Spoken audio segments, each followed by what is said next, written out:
ocuparam várias horas. Quando encerraram os planejamentos, dispersaram-se pelo castelo. Ninguém notou o estranho infiltrado entre eles. Ninguém deu por falta dele quando abandonou o castelo pouco antes da saída dos franceses. Pedro Rogério de Cabarete, atento aos movimentos dos cruzados, informado por espião, preparou-se para atacar assim que a armada inimiga acampasse. Convocou 300 homens. Juntos, deixaram a cidade à noite. Perto de Termes, viram as tendas montadas, a artilharia preparada. Os cruzados dormiam quando golpearam, com machados, as máquinas de guerra. Depois, esfarelaram palha. Atearam fogo. Não deram sorte. A falta de vento impediu que o fogo se alastrasse. O estrago foi pequeno. Do acampamento, soou o alarme. Os cruzados levantaram-se às pressas. Correram guiados pelas chamas. Os defensores de Cabarete, inconformados com o fracasso do assalto, enfrentaram os invasores. Foram vencidos. Restou-lhes de bandar. No dia seguinte, os franceses repararam o armamento danificado. A fortaleza de Termes parecia inacessível, inalcançável. De todos os lados da rocha que a sustentava, íngremes e selvagens encostas se exibiam. Somente ao sul, admitia algum acesso. Ligava-se ao burgo por uma cadeia de montanhas irmanadas ao castelo. Simão instalou-se em frente ao burgo.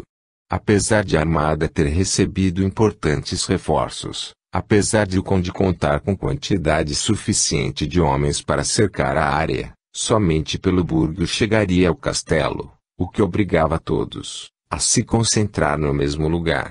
Monteforte podia sustentar o cerco por bastante tempo. Além de homens, contava com a presença de um imbatível conhecedor da ciência militar, especialista em construção de máquinas de guerra. Raimundo de Termes era um fiel cátaro. Havia 30 anos, não celebrava missa na capela do castelo. Sua família alimentava hostilidade e inimizade pela Igreja de Roma, expoliando-a frequentemente. Ao seu lado, desenvolveu-se a comunidade cátara. Com a perseguição, muitos ministros da Igreja hereja encontraram abrigo em Termes. Não eram somente escarpas de rocha que alinhavam a cidade e a protegiam. Termes contava com cavaleiros, proscritos e guarnições bem fornidas de catalães, rossilionenses e aragonenses. Dispunha de armas e máquinas de guerra. Armazenara considerável quantidade de víveres. Tinha aliados e amigos fiéis que, insatisfeitos com o fracasso da destruição do armamento inimigo, preparavam emboscadas diurnas e noturnas, encarregadas de atacar os comboios de abastecimento dos cruzados e as colunas de reforços que subiam para a cidade cercada. O combate começou pelo duelo das artilharias. Tentaram enfraquecer as muralhas com bombardeios até que pudessem entrar. Venceram a pedra, mas no primeiro assalto foram expulsos pelos defensores. A queda de uma torre de defesa propiciou uma segunda entrada, mas foram obrigados a lutar com os cercados embarricados. Dias e semanas, assaltantes e defensores combateram. Os cercos prolongados sempre foram desumanos para aprisionados dentro dos muros e fora deles. No castelo, como sempre, a água desapareceu, secou devido ao calor. No acampamento, faltava comida, interceptada pelas ciladas e emboscadas sofridas pelos que faziam abastecimento. Sede de um lado, fome do outro. Calor para ambos. A região, em agosto, assemelhava-se a um imenso fogareiro onde ardiam os cercados, onde os cruzados não padeciam menos. As situações limite obrigam os mais acuados a se retirar da luta. Raimundo de Termes já não tinha como sustentar o cerco. Havia comida, havia armas, havia homens. Faltava água, motivo suficiente para que se rendesse. Apresentou-se para parlamentar com o chefe da cruzada. Simão negociou a rendição. Raimundo propôs que lhe deixassem suas terras, mas comprometeu-se a entregar a fortaleza desde que lhe fosse devolvida na Páscoa do ano seguinte. Se os cercados sucumbiam encarcerados, também os cruzados ansiavam pela liberdade e, assim que bispos e barões ouviram falar em rendição, prepararam-se para partir. Simão fez o que pôde para retê-los, mas como convencê-los por mais tempo dos estafantes exercícios de fome e calor, intensificados pelo medo de pedras e flechas em constante movimento? Homens que se viam acima do bem e do mal, porque combatentes de Cristo, não tinham de permanecer na infernal situação quando a rendição já fora pedida. Foram embora. Simão, praticamente sozinho, negando-se a desistir dos secos sem vitória, aceitou as condições oferecidas por Raimundo de Termes. Não eram as melhores, mas pelo menos podia contar com a conquista. Raimundo prometeu entregar o castelo no dia seguinte. Noite terrível surpreendeu-os. Durante a madrugada, uma furiosa tempestade se abateu sobre a cidade, molhando roupas, equipamentos e os poucos suprimentos que ainda restavam aos cruzados acampados. O vento zunia violento, ameaçador, derrubando tendas, resfriando corpos. Assim que o dia amanheceu, um emissário apresentou-se para tomar posse do castelo, porém as portas estavam inexplicavelmente cerradas. Por mais que batesse, ninguém apareceu para abri-las. Pouco depois, Simão soube o motivo. A tempestade noturna enchera os poços da cidade, e, havendo água em profusão, caducava o pedido de rendição. Termes podia aguentar o seco por muito tempo. Simão não podia dizer o mesmo. Sua armada se reduzira a uma miserável porção de homens. Além disso, não havia como repor os víveres que a tempestade destruíra e levara. Não podia contar com o abastecimento normal, desviado por ciladas e emboscadas. Um racionamento ainda maior era impossível. Chegava a sua vez de pedir acordo. Aceitava qualquer condição para que Raimundo se rendesse, mas o senhor de Termes já não tinha interesse em negociar. O mau tempo aliou-se à fome e à falta de homens. A armada, ou o que dela restava, desanimou. Simão chegou a pensar em levantar acampamento, quando uma nova tropa se apresentou. Os bombardeios recomeçaram. Estenderam-se por todo aquele dia. Sapadores foram designados para atacar as muralhas assim que escurecesse, para abrir galerias subterrâneas em suas bases, abalá-las quando as trevas ocultassem as aproximações. Era tarde quando, enfim, o céu apagou suas luzes. Sorrateiros, os homens alcançaram as muralhas, mas perceberam movimento incomum no castelo. Puseram-se à escuta. Descobriram que os habitantes de Termes fugiam. Deram alarme. Iniciaram a perseguição. Muitos foram capturados e mortos. Raimundo de Termes, preso e identificado pelos soldados, foi levado à presença de Simão. Depois, encarcerado numa torre em Carcassone. Sorriso nos lábios, felicidade pintada nas faces, Simão agradeceu a providência divina, que viera em seu auxílio quando tudo parecia perdido. Raimundo de Termes cantara a vitória antes da hora. Não percebera que animais mortos haviam caído nos poços ressecados, contaminando a nova água armazenada que haviam usado para beber e cozinhar. À noite, enfraquecidos pela disenteria, impossibilitados de combater, ou até de defender a cidade, prepararam-se para fugir e buscar reforços. A sorte de Simão foi ter mandado os sapadores exatamente na hora em que saíam. O horror que representou a queda da fortaleza de Termes uniu-se ao medo despertado pela tomada das fortalezas anteriores. Os occitânicos, hereges ou não, sentiram-se presos valiosos nas garras de insaciáveis predadores. A cada derrota, muitos senhores, não tendo como suportar o cerco, entregavam seus castelos ou fugiam. Simão se aproveitava do terror que semeava para minar resistências ou rebeliões. O ano de 1210 ficou marcado pela reconquista dos sítios rebeldes, pelo acréscimo de novas conquistas. O inverno do novo ano chegou rigoroso. Os combates militares cessaram, a política foi exercitada. Uma conferência de cúpula foi programada para janeiro, na cidade de Narbonne. O motivo? Arnaldo e Thédice precisavam arrancar, de Pedro II, o reconhecimento de Simão como vassalo do Reino de Aragão. Ao evento estavam presentes os 4 mais importantes barões occitânicos: Simão de Montfort, Pedro II de Aragão, Raimundo VI de Toulouse e Raimundo Rogério de Foix. O abade de Cister iniciou a reunião discursando sobre a importância e honra, para Simão, de ser aceito como vassalo de Pedro. O rei de Aragão recusou a homenagem.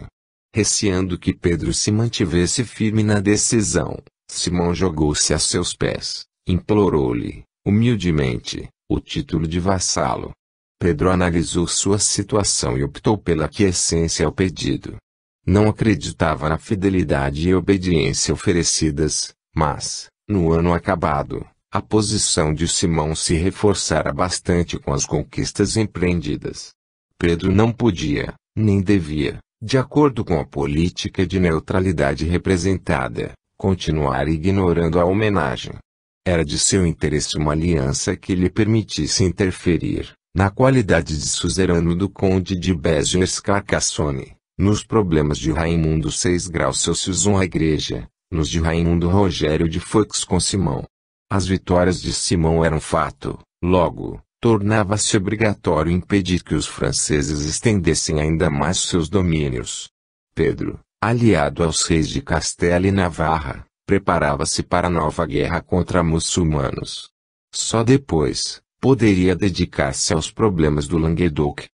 Politicamente, aceitar o juramento de Simão era estabilizar o caso occitânico, apaziguar os cruzados e ganhar tempo.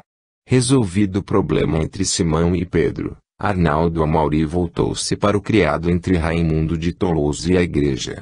O abade expôs as condições exigidas para a reconciliação definitiva com a Igreja. Na realidade, impôs uma única ação, a expulsão dos hereges.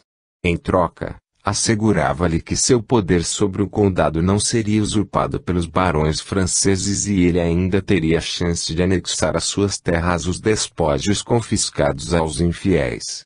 Tentadora oferta para quem quer que privilegiasse o poder. Para Raimundo, porém, aceitar o acordo proposto pelo abade significava abdicar do direito e do dever de acolher e proteger os seus. Implicava desprezar a liberdade, o livre-arbítrio, para fazer jus ao grande e misericordioso favor que o abade concedia, não lhe retirar terras que eram suas. Ora, se o conde pretendesse expulsar hereges, confiscar-lhes bens, já o teria feito e não se encontraria então crítica à situação. O pacífico Raimundo não se via cercando e assaltando cidades, perseguindo, mutilando, enforcando ou queimando vassalos que lhe haviam injurado fidelidade e ajuda, saqueando, destruindo ou incendiando casas, devastando vinhas, sacrificando animais. Não houve entendimento entre abade e conde. Arnaldo Amaury sabia que Raimundo recusaria o acordo proposto. Era exatamente o que desejava.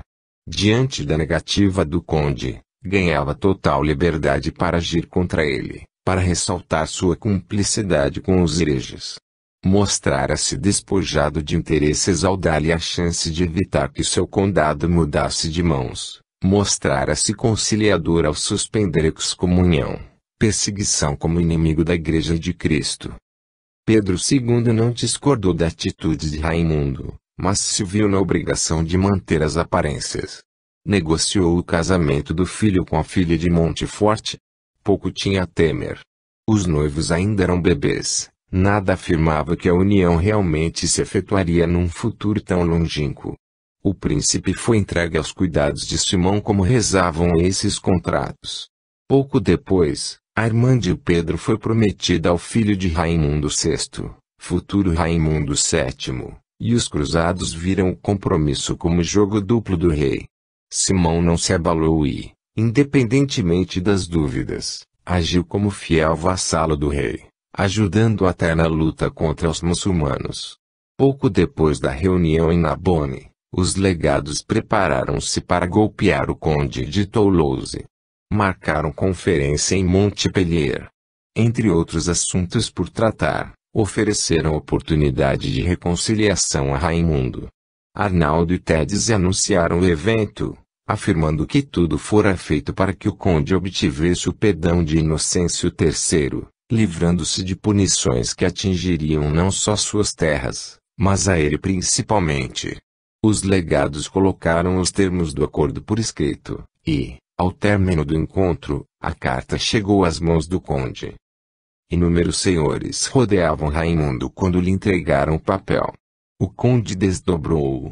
Sem pressa. Leu atentamente.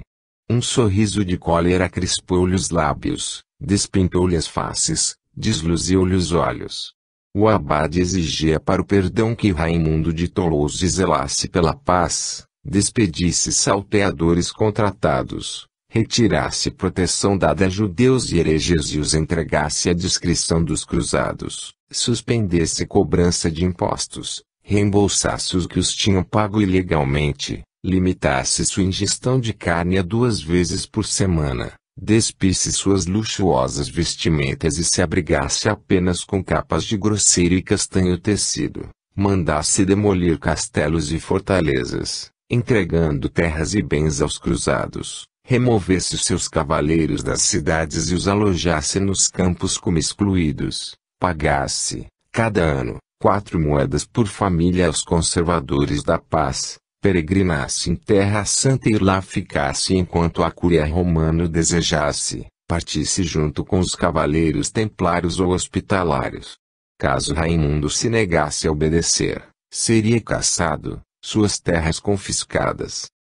Raimundo reuniu seus vassalos e, sem se despedir de chefes ou legados, abandonou Montpellier. No caminho para Toulouse, visitou várias cidades.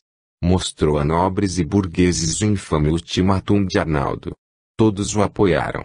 Unânimes. Preferiam a prisão ou a morte a aceitar condições que os reduziam a servos, salteadores, excluídos.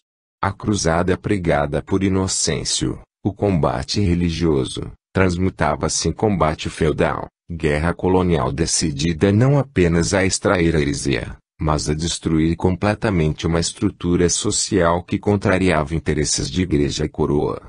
Os feudatários da região do Midi conscientizaram-se de que faziam parte de uma sociedade com gostos, hábitos, costumes particulares e diferenciados de outras regiões. Formavam um todo homogêneo, singular. Orgulhosos com a descoberta, esqueceram antigas hostilidades, pisotearam rivalidades, esmagaram provocações, sentimentos que, havia anos, norteavam comportamentos. Uniram-se. Sob a ameaça de invasões, saques, confiscos, deixaram aflorar um afeto novo, estranho, conquanto conhecido, uma espécie de cumplicidade que sempre haviam cultivado sem saber. Nascia o patriotismo occitânico, que afirmava esse povo alegre, risonho, tolerante à certeza de pertencer a uma nação à parte. O sentimento, despertado pela mesma dor, pela mesma agonia, permitiu a Raimundo de Toulouse pedir ajuda em todo o país. Enquanto o Languedoc se mobilizava em massa, o conde de Toulouse era excomungado pelos legados, suas terras, interditadas.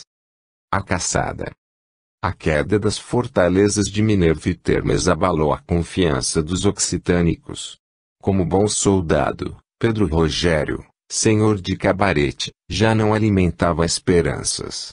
Por mais bem defendidos que estivessem castelo e cidade, não eram invencíveis.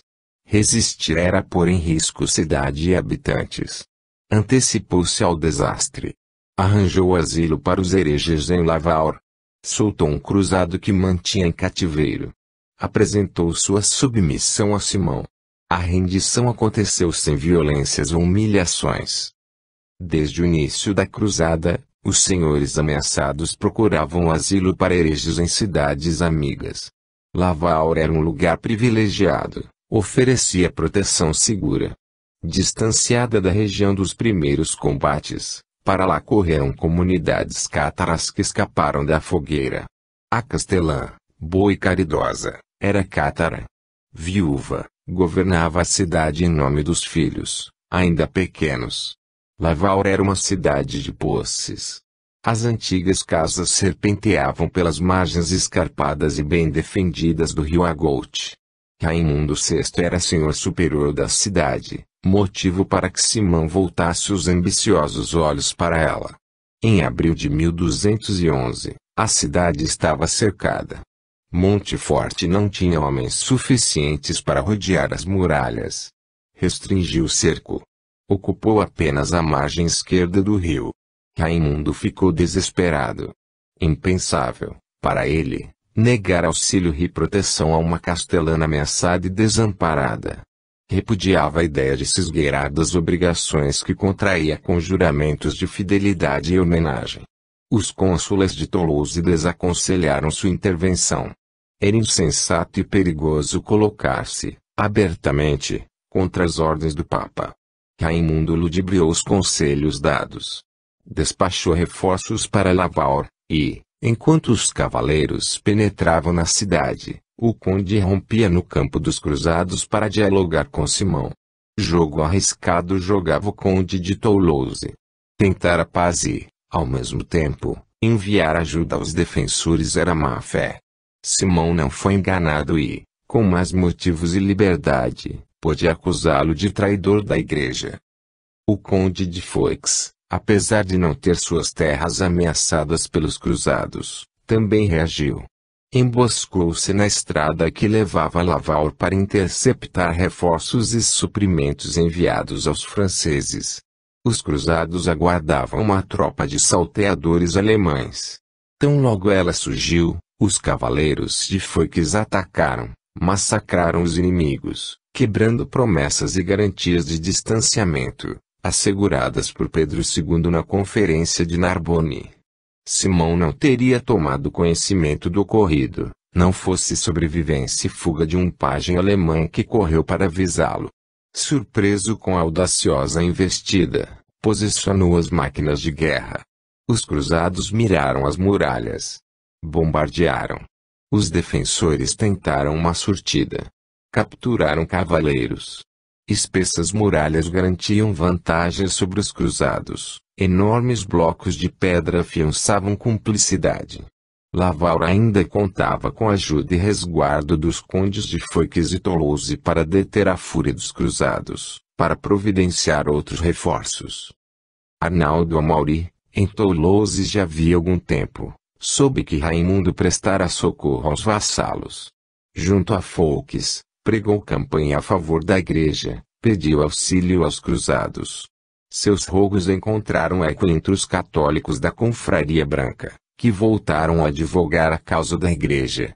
Em pouco tempo, reuniu combatentes prontos a se unir a Simão. Em Lavaur, a intensidade dos bombardeios intimidava os defensores, atormentava os habitantes. A coroa dentada de torres e muros foi destruída, pedras feridas expulsaram os cavaleiros de vários postos de ataque. Os cruzados ergueram altas torres de madeira que permitiam aproximação até a base das muralhas, trazendo sapadores para furá-las, tombá-las.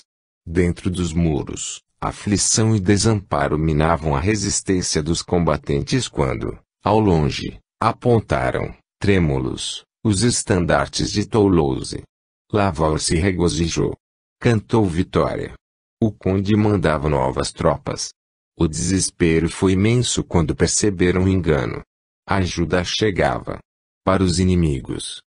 Os cruzados construíram uma gata para derrubar as muralhas. Carecia neutralizar o engenho. À noite, os defensores cavaram uma sapa do lado de dentro da pedra. Desaguaram no fosso bem em frente à engenhoca. Pela manhã, tentaram surtidas, arpoaram, com grandes ganchos de ferro, soldados encarregados de cobrir o fosso com lenha. Dia após dia, repetiram a manobra. Sem prejuízo para a gata. Ganhavam tempo. Pouco para desmotivar os cruzados por cansaço ou falta de víveres. Pouco, também, para afastar o perigo. Uma noite, tramaram incendiá-la. Foram barrados pelo alarme. Os cruzados se jogaram no fosso, escorraçaram os defensores, que escaparam pelo buraco aberto. A estratégia dos cercados, entretanto, rendia lucros. Não tão parcos quanto pareciam. O trabalho de todo um dia, desfaziam-no à noite, transformando as manhãs inimigas num eterno, tedioso e insípido recomeço. A estratégia evidenciava também um fato insofismável: as muralhas de Laval continuavam erguidas, soberanas, intocadas, reafirmando a incompetência, a imperícia dos cruzados. Simão praguejava contra tudo e todos. A inatividade o desnorteava. O fracasso também. Teceu plano ardiloso. Feitiço contra feiticeiro. Uma tropa desceu pelo fosso. Amontoou, diante da sapa adversa, lenha verde seca, gordura e estopa. Recobriu tudo com trigo e folhagem. Acendeu fogo. A fumaça aguilhoada por lenha e trigo superpostos se adentrou pela galeria, tornando inacessível, sob pena de asfixia, a saída dos defensores. Os sapadores empurraram a gata até a base das muralhas. Romperam a pedra, ao som e compasso do Veni Sancti Spiritus que, do campo dos cruzados, o clero entoava de dentro dos muros, muito mais por causa da música que pelo temor aos combatentes. Os defensores e o povo da cidade paralisaram, transidos de horror. A pedra cedeu, estalou. Uma enorme brecha se abriu. Os homens, golfados pelo buraco, ocuparam a cidade. Rapidamente. Lá dentro, já não havia resistência. Senhores, soldados, habitantes, refugiados cátaros, excluídos da sociedade caíram nas mãos dos vencedores. Simão fez justiça. Degolou os que haviam ousado unir-se contra os cavaleiros de Cristo. A Castelã não abjurou. Não renegou a heresia. Entregaram-lhe aos soldados. Rasgaram-lhe as roupas. Nua, implorando piedade, espancaram-na, estupraram-na em praça pública. Muitos homens, todos os que necessitavam de alívio, aliavam ao sádico prazer da posse infligida agressões físicas, humilhações. Saciados, lançaram-na ao poço. Atiraram pedras no monte de carne ensanguentado até que já não se ouvissem seus uivos. Outras mulheres teriam sofrido o mesmo suplício e fim, não fosse a compaixão de um senhor francês que não suportou tamanha crueldade. Quanto a perfeitos e perfeitas que não abjuraram, assentados na fé inquebrantável, na promessa de não fugir à morte nem pela água nem pelo fogo, foram levados a um prado. Enorme fogueira acenderam para que queimassem os 400 infiéis. O povo, pouparam-no. Exigiram juramento de fidelidade e obediência à igreja. Em Laval, nada mais havia a fazer. Simão submeteu outros senhores, tomou umas cidades, uns castelos, mas Toulouse ainda resistia. Raimundo não tinha tempo a perder e, enquanto pôde, preparou a defesa do condado. Esvaziou a desprotegida cidade de Castelnaudary, incendiou-a, impedindo que Simão a tomasse e lucrasse com o saque. O castelo de Monteferrand dominava a soleira de passagem que ligava o Languedoc à bacia aquitânica. Lá, o conde abrigou uma guarnição aliada. Balduin, irmão de Raimundo VI, comandava a tropa, protegia o castelo. Montefort soube da estratégia utilizada por Raimundo. Rumou para Monteferrand. Cercou a cidade. O combate começou. De repente, os cruzados depuseram armas, interromperam os arremessos. Pediram salvo-conduto. Enviaram homem e mensagem a Balduin. Propuseram acordo. O que motivou a mudança de tática? O chefe militar da cruzada convencera os barões de que obteriam ganhos se preservassem Balduin. Argumentos pertinentes apresentou Simão. Raimundo e Balduin eram irmãos, ambos filhos de Constância de França e Raimundo V, mas Constância, desprezada, abandonou o marido e condado e se refugiou no reino. Quando Raimundo V morreu, Balduin, educado na França, pela primeira vez pisou em Toulouse. Raimundo VI, filho mais velho e herdeiro do condado, não o reconheceu como irmão. Obrigou-o a provar sua filiação. Balduíno voltou ao reino em busca de provas de seu nascimento para pleitear seus direitos como filho de Raimundo V de Toulouse. Simão apostava em mágoa, rancor e revolta permeando os acontecimentos, principalmente se levasse em conta que Balduíno recebera migalhas em terras se comparadas às terras herdadas por Raimundo. Acreditava que não seria difícil, diante de uma oferta lucrativa, colocá-lo contra Raimundo. Um amistoso diálogo mantiveram Montfort e Balduíno. Simão ofereceu liberdade para ele e para sua guarnição em troca de Monteferrand. Convidou-o também a abraçar a causa da igreja e a receber, como reconhecimento por serviços prestados, as terras que conquistasse. Balduíno hesitou. Tomar oficialmente o partido da igreja era declarar a guerra ao irmão. Por mais que almejasse terras e títulos, por mais que nutrisse afetos contaminados pela rivalidade, que sempre perpassam relacionamentos fraternos, sentia-se no dever de privilegiar os laços de sangue. Resolveu o impasse levando uma proposta a Raimundo, amenizando a culpa pela traição. Colocou-se como bom católico, defensor da igreja, e exortou o irmão a se afastar da heresia, que o desmerecia como seguidor de Cristo. Raimundo VI não se deixou comover nem enganar. Acusou o irmão de jamais ter aprendido o valor que os meridionais davam à liberdade, ao direito de pensar e agir de forma diferente da estabelecida pela Igreja. Mostrou-lhe que os sulistas respeitavam qualquer pessoa independentemente da religião que professasse. Para os meridionais, a praga não era a escolha de outra religião, mas a lei do mais forte, que exigia a concordância de todos. Os católicos deviam a obediência à sua igreja, mas isso não lhes dava direitos de exigir de judeus ou hereges as mesmas obrigações. O conde denunciou a cruzada espiritual de se ter transformado em combate feudal. Arnaldo e Simão agiam à revelia de Inocêncio e tinham interesses em terras e títulos que as sangrentas conquistas colocavam em suas mãos. Raimundo mostrou que os barões franceses já haviam percebido que a armada de Simão não lutava por interesses espirituais.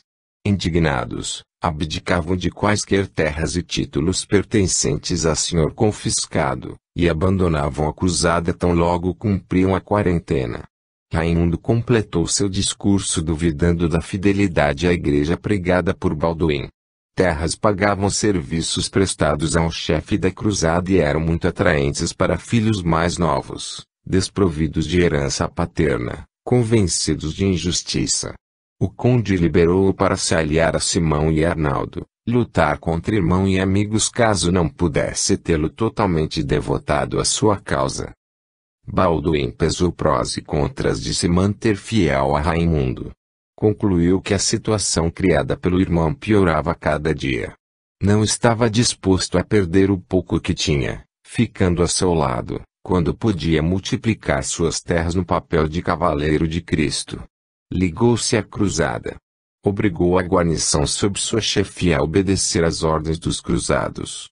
Simão já podia sonhar com o ataque a Toulouse. Os reforços germânicos estavam a caminho, e a tropa de Balduíno, intimada a prestar-lhe obediência, seria de grande ajuda. Raimundo pressentiu os problemas. Sérios problemas. Tentou detê-los. Ofereceu suas terras, com exceção de Toulouse, em troca do reconhecimento de sua fé e de sua fidelidade à ortodoxia. Submetia-se, mas com condições. Pedia garantia de vida para que não se expusesse ao mesmo fim dado ao sobrinho, Raimundo Rogério Trincavel. Pedia garantia de seus direitos e dos de seu herdeiro sobre suas terras para que não fosse desapossado e a cidade condal entregue a invasores. Montfort queria o condado, não aceitou a proposta de Raimundo. Os cônsules de Toulouse enviaram mensageiro aos chefes da cruzada. Ratificaram as promessas. Mostraram surpresa diante das ameaças, diante da decisão de atacá-los, já que, após juramento e reconciliação afirmada por Inocêncio, não havia ofensa em relação aos legados, menos ainda em relação à igreja. Os chefes da cruzada ouviram as queixas silenciosamente.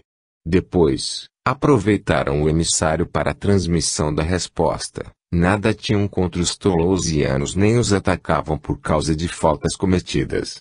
Queriam apenas a expulsão do conde, a rejeição de sua suzerania e a transferência de homenagem a um novo senhor, designado pelos cruzados.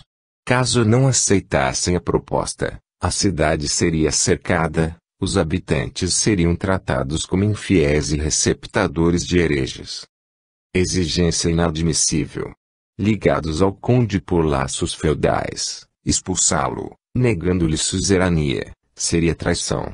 A igreja em nenhum momento havia imposto transferência de homenagem para aceitar a reconciliação.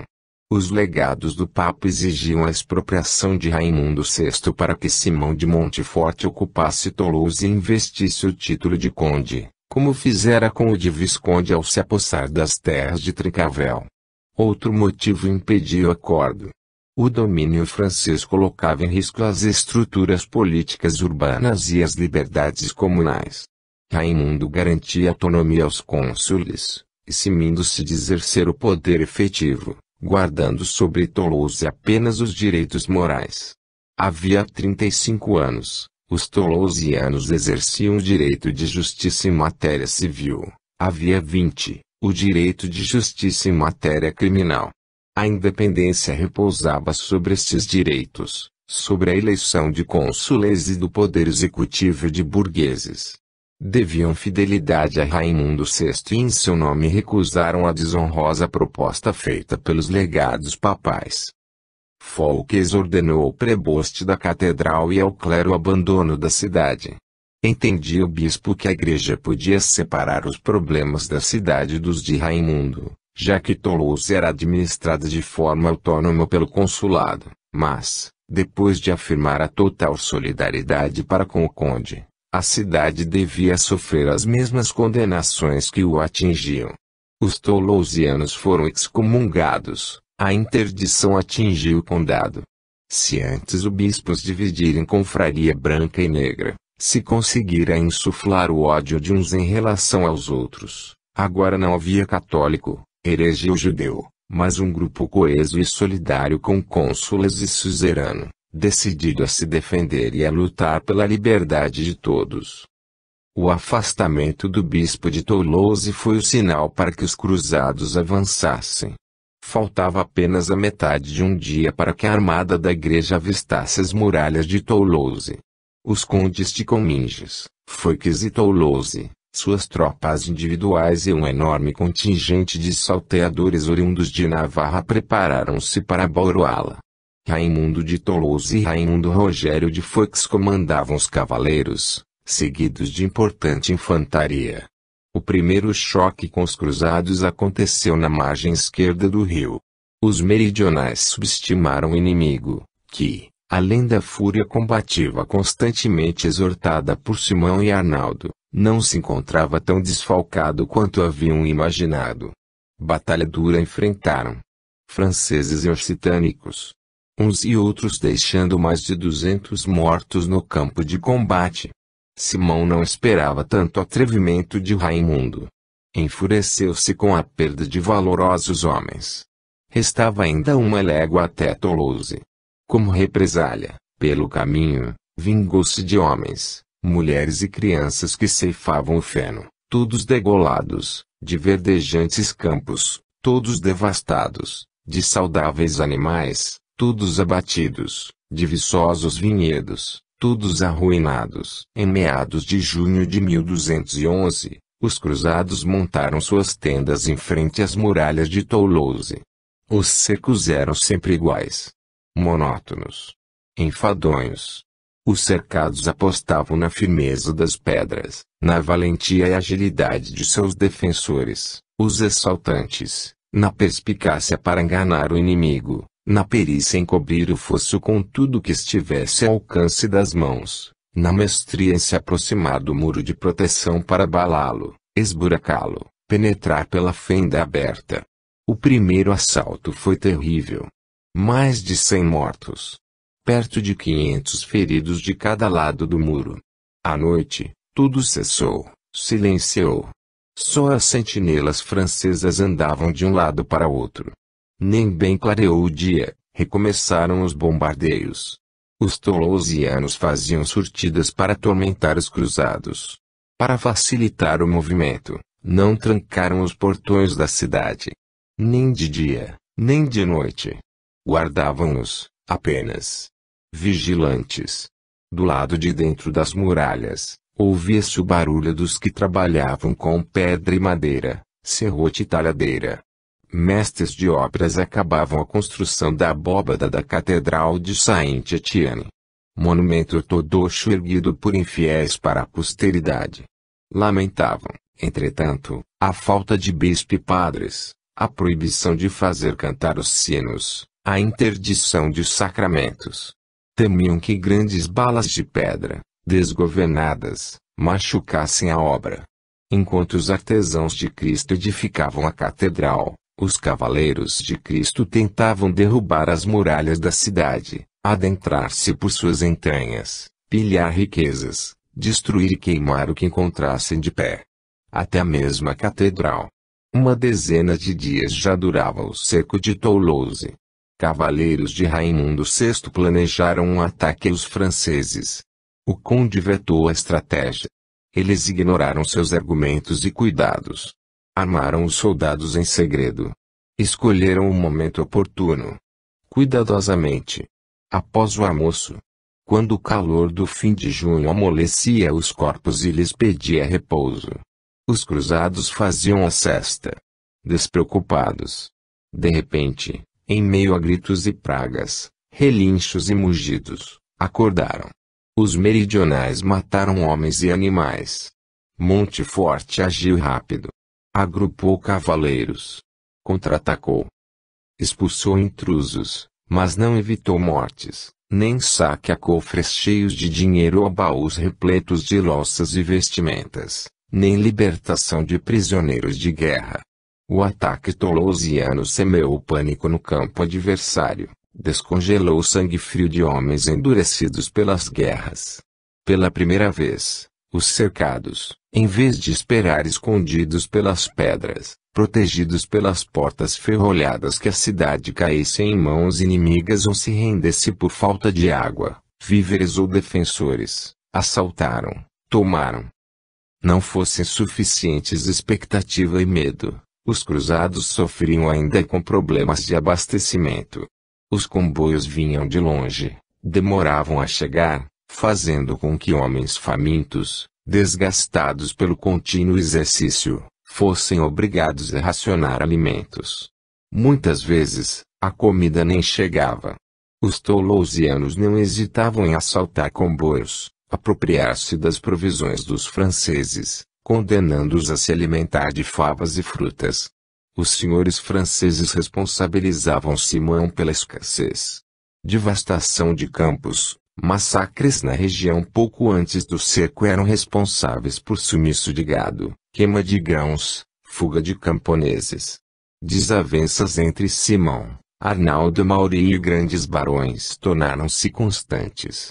Muitos senhores, após a quarentena, estes iam embora, independentemente de onde estivessem ou da necessidade que se mantivesse de tropas para cerco de burgos ou cidades.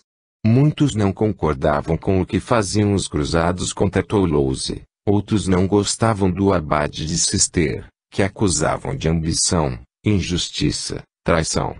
Alguns condes chegaram a interceder a favor de Raimundo de Toulouse. Abertamente. Assintosamente. No fim de junho, Simão suspendeu o cerco. Alegou falta de entusiasmo dos cruzados, receio, desaparecimento de provisões, dissensões, desarmonia entre os importantes senhores. 2 longos anos de vitórias antes que desse aos occitânicos a glória de um fracasso. Os cruzados partiram bruscamente. Montefort não fez questão de feridos ou doentes. Os que necessitavam de ajuda tornavam-se peso morto. Ficaram pelo caminho para que não atrapalhassem os que podiam cavalgar e lutar. Toulouse, teve de admitir o conde, não era como as outras cidades. Contava com quantidade suficiente de bons defensores, já que os condes de Foix e Comminges se haviam aliado a Raimundo para fazer frente à sua armada. Os toulousianos sabiam que o sucesso era temporário. Não acreditaram em vitória. Os invasores não desistiriam, e seria bem pior quando voltassem. Não podiam contar com Inocêncio, porque as ordens vindas de Roma não eram seguidas pelos chefes da cruzada. Os legados agiam à revelia do Papa. Usavam 2 pesos e 2 medidas. Raimundo era acusado de contratar mercenários. Crime que merecia punição. A armada espiritual, no entanto, contratara-os em grande quantidade. Nas fileiras da igreja, era legítimo tê-los como defensores de Cristo. Perda de tempo, queixas e lamentos endereçados ao Papa. Resolveram pedir a interferência de Pedro II.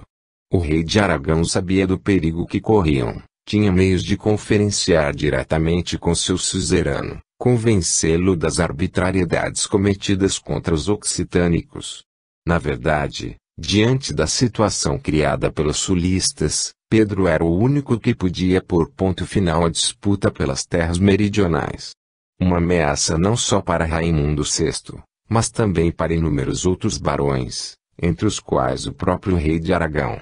Pedro II, durante algum tempo, não tomou conhecimento do pedido de ajuda, não pôde interceder diante do Papa a favor dos meridionais. Ele e outros reis estavam longe, em campanha contra muçulmanos.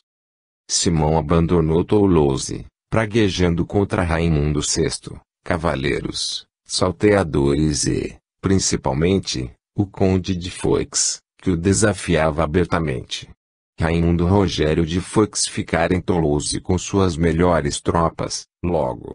Simão pegou a estrada para Foix. Pelo caminho, queimou cidades. Encontrou outras desertas, destruídas pelos habitantes antes da partida. Chegou a Foix. Incendiou o burgo. O castelo, entretanto, erguia-se sobre o cimo de uma abrupta rocha. Tomá-lo implicava cerco demorado, impossível de manter quando a quarentena de inúmeros cruzados chegava ao fim. Além disso, Raimundo Rogério poderia surgir a qualquer momento e atacá-los enquanto estivessem acampados, barrando-lhes os movimentos. Monteforte preferia guerrear em liberdade. Optou por estragos na região. A época era propícia. Os vinhedos estavam carregados de frutos, os campos de trigo, prontos para a colheita.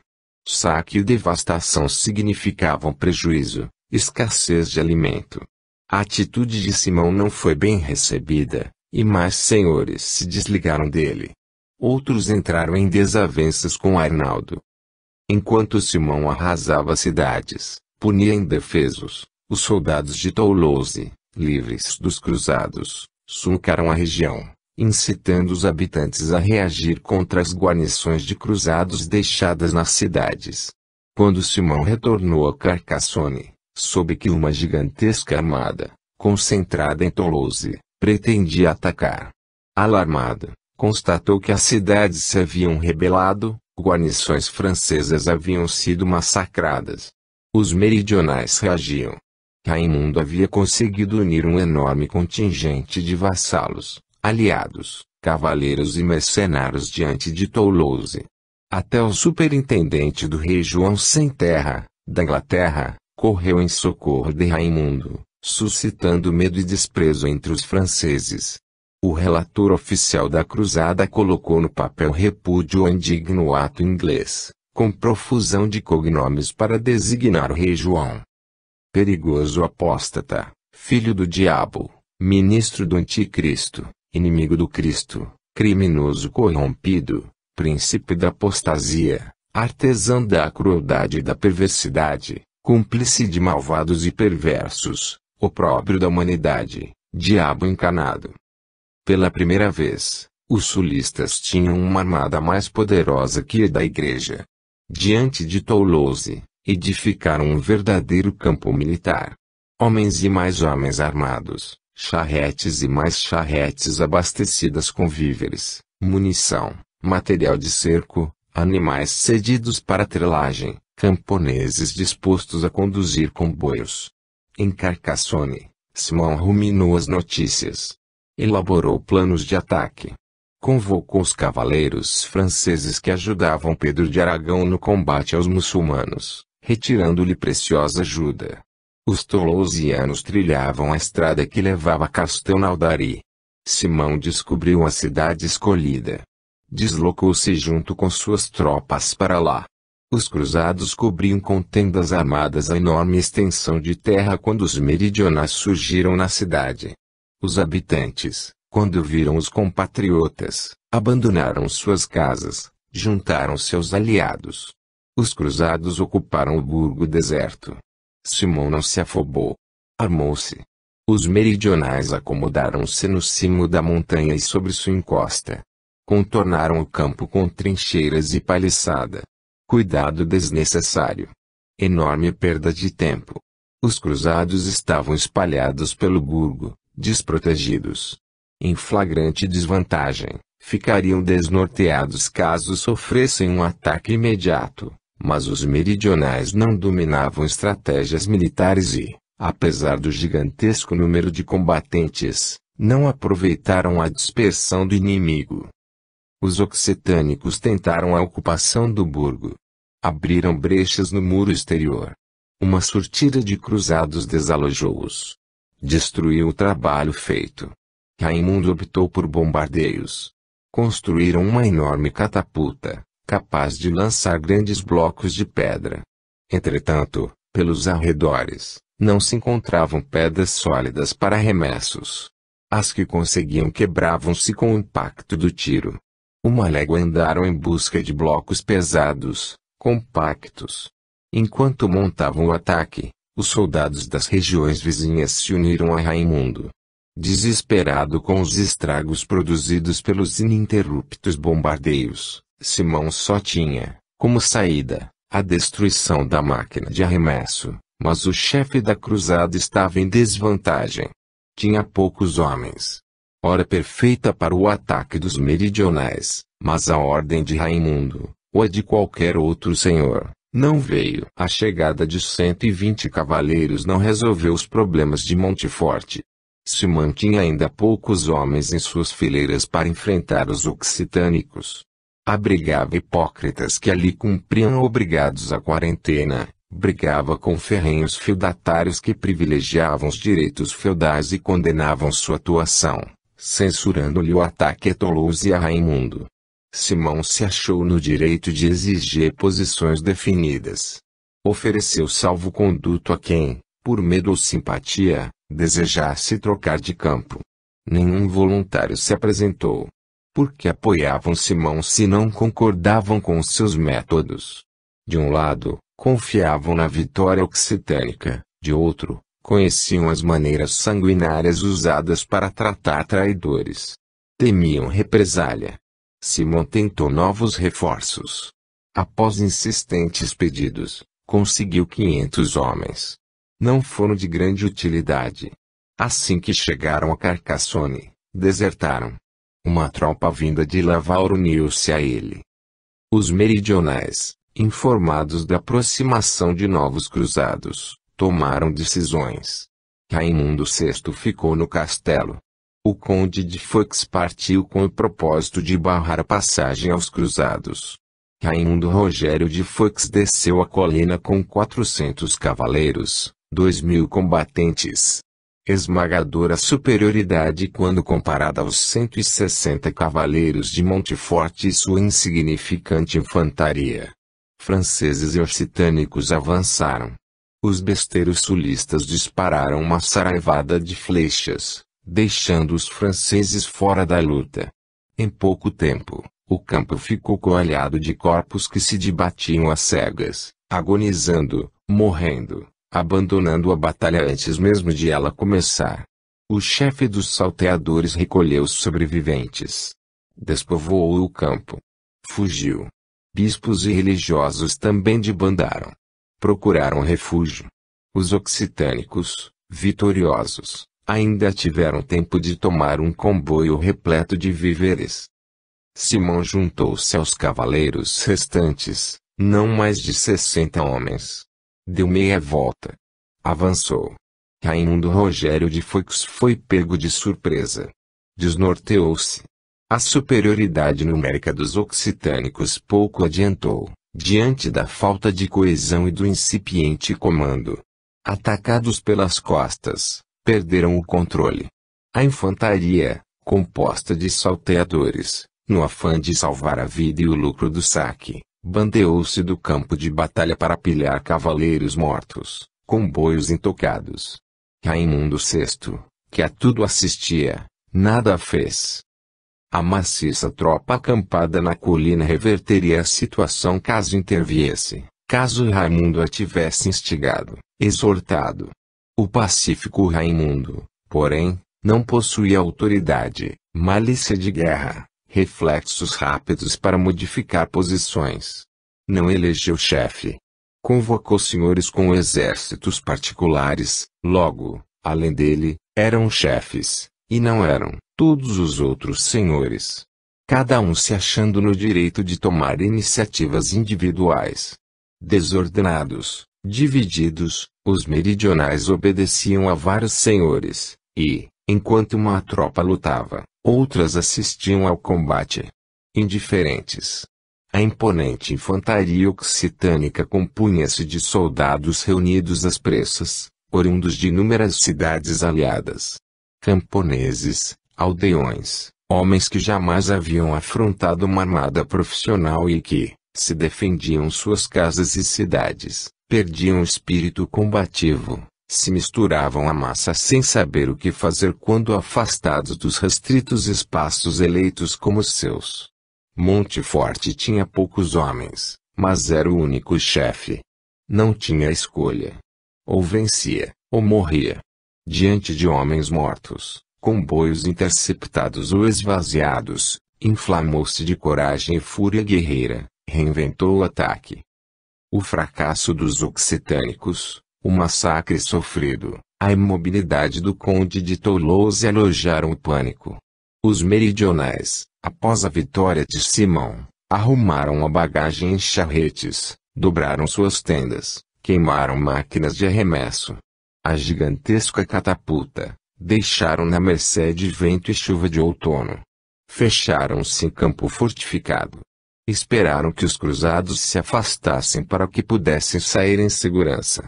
Durante a madrugada, silenciosamente se foram.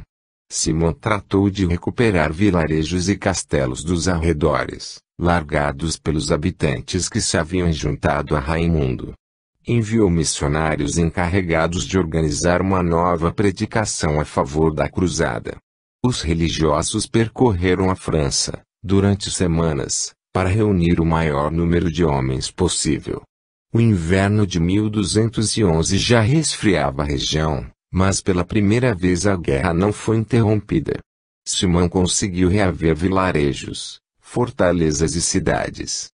Durante o tempo em que Simão se preocupava em cercar e submeter cidades, Arnaldo Amaury, em nome do sumo pontífice, investiu o título de arcebispo de Narbonne, granjeando autoridade sobre os bispados da região, incluindo o de Toulouse. Ganancioso, o abade aproveitou o momento e incorporou a seu nome o título de duque, dispensado confirmação pontifical, destituindo Raimundo VI, duque legítimo de Narbonne, ignorando direitos que Simão poderia reivindicar sobre o ducado. O abade de Cister era agora também suzerano temporal de Narbonne. O audacioso ato criou tensão entre os chefes da cruzada. Arnaldo apropriou-se de um título que Simão tinha como seu. Simão recebeu reforços importantes que lhe permitiram recuperar vários sítios. Ele corria de cidade em cidade, de castelo em castelo. Chegou a Saint-Antonin, cidade notável, situada em lugar privilegiado, em um vale no sopé de uma montanha. Entre rocha e cidade, banhando as muralhas, corria água transparente. A armada contornou as pedras. Os cruzados armaram suas tendas, importunados pelas flechas que lhes uniam sobre a cabeça. Os cercados tentaram uma surtida. Foram repelidos pelos invasores. De repente, como em Bézias, Os salteadores gritaram, correram, investiram contra o burgo desamparado. Esmagavam homens, mulheres e crianças com tamanha crueldade, que, aterrorizados, alguns habitantes